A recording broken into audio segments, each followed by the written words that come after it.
সকাল সকাল উঠে দেখলাম যে হিরোর যে সিইও আছে আব্দুল্লাহ আহমেদ ভাই, উনি পোস্ট করছে যে 375 সিসি পর্যন্ত অনুমোদন হয়েছে। মানে আপনারা 375 সিসি পর্যন্ত ইম্পোর্ট করতে পারবেন। আগে তো 375 সিসি পর্যন্ত ছিল না, 165 সিসি পর্যন্ত ইম্পোর্টের নিয়ম ছিল। তো আমি অনেক খুশি হয়ে গেছি দেখে, যদিও খুশি হওয়ার কোনো কারণ নাই। যদি আসলে ইম্পোর্ট করা হয়ও 375 সিসি, তাহলেও কোনো বেনিফিট হবে না, কারণ 152%, 155% ট্যাক্স দিয়ে 375 সিসির বাইকের প্রাইসের সাথে ওইটা যদি আপনি ক্যালকুলেট করেন, এটার প্রাইস অনেক হাই হয়ে যাবে।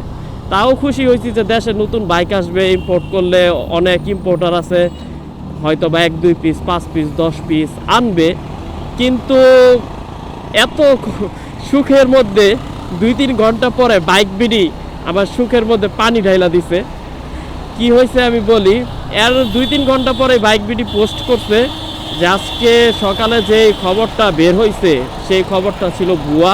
তারা একদম অফিসিয়ালি খবর নিয়ে আমাদেরকে বলল যে এটা তাদের আসলে ভুয়া খবর, এরকম আসলে কোনো জারি কোনো নতুন নিয়ম অনুমোদন হয় নাই, এটা পুরাই একটা ফেক নিউজ ছিল। আর এটা দেখে আমার মানে এত কষ্ট লাগছে, কারণ আমরা যদি অফিসিয়াল বাইক কোম্পানির কথা বলি যেগুলো বাংলাদেশে আছে, যেমন ইয়ামাহা, সুজুকি, হন্ডা, এরপরে আরও চাইনিজ কিছু ফ্যাক্টরি আছে, নর্মালি যেগুলো ইন্ডিয়ান ব্র্যান্ড আছে, তো ওগুলো আপনার ম্যানুফ্যাকচারিং করবে না। ম্যানুফ্যাকচারিং করা অনেক কস্টিং পড়ে যায়। একটা 350 সিসির বাইক আইনা ম্যানুফ্যাকচারিং করা, তাদের কাঁচামাল কিনা আইনা তাদের যদি লট না বিক্রি হয় অনেক লস, তো তারা এত বড় রিস্ক নিবে না। ইয়ামাহার কথা যদি বলি, ইয়ামাহা 250 সিসির FZ25 আনছে, ওইটা তো একটা পুরাই ফ্লপ বাইক, ওইটা অনেক বড় লেভেলে ফ্লপ গেছে। তো তাদের এত হিউজ লেভেলের হয়তো ইউনিট আনছে, ইউনিট আনার পরে এটা যে তাদের ফ্লপ হয়েছে, এটা সেল হয় না, তাদের এই লটগুলো তো আটকা আছে, টাকাগুলো তো আটকা আছে। তো সবাই আসলে রিস্ক নিতে চায় না। কিন্তু যদি ইম্পোর্টের রুলটা হইতো, তাহলে গ্রে মার্কেট, যেমন নিউ স্কাটন রোডে যে গ্রে মার্কেটগুলো আছে আর অন্য অন্য জায়গায়, তারা অনেক বড় ইম্পোর্টার, তারা আপনার 5 পিস 10 পিস হইলো বাইক আনতো কাস্টমারের রিকোয়ারমেন্ট হিসাবে, আইনা ওগুলো রেজিস্ট্রেশন করে দিত।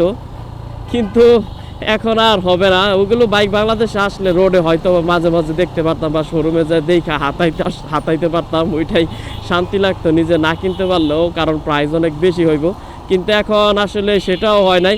এর মধ্যে আরও কষ্টের খবর হচ্ছে, আর 2 দিন পর, আজকে হচ্ছে 25 তারিখ, 26-27, মাত্র আর একদিন পরে ইয়ামাহা R2 লঞ্চ হচ্ছে। ইয়ামাহার প্রথম একটা 200 সিসির বাইক লঞ্চ হইতেছে, R2। আর এই R2 যে লঞ্চ হবে এখন, এটা বাংলাদেশে কিভাবে আসবে বলেন?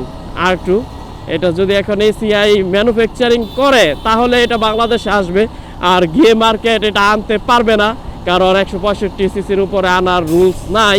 তাই হয়তো বা গ্রে মার্কেটও ট্রাই করতেছে যে আমরা এটা আসলে অনুমোদন চালাই, কারণ গ্রে মার্কেটও টিকা আছে ইয়ামাহার উপর, আর R15 এর উপর। এখন R15 বেশি সম্ভবত ডিসকন্টিনিউ করে দেওয়া হবে R2 লঞ্চ হওয়ার কারণে।